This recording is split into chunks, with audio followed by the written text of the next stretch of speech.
آج میں چونکہ سردی بھی ہے لیکن گوشت تو ہر موسم میں کھایا جاتا ہے، اور تقریباً ہر گوشت اپنی جگہ افادیت کے لحاظ سے اچھا ہوتا ہے،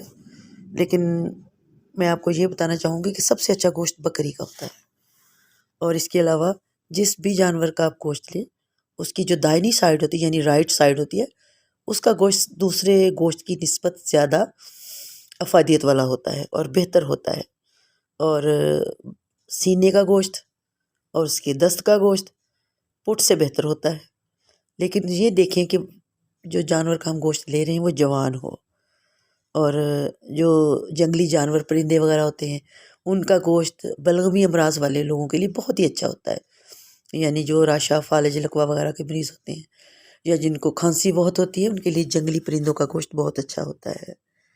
تو بس لیتے وقت بس یہی خیال کریں کہ جانور جو ہے وہ جوان ہے، اور گوشت باسی نہ کھائیں، تازہ گوشت لے کے کھائیں، فریج میں رکھا ہوا کم کھائیں، تازہ لے کے کھائیں، وہ بہت اس کی افادیت ہوتی ہے۔ اللہ حافظ۔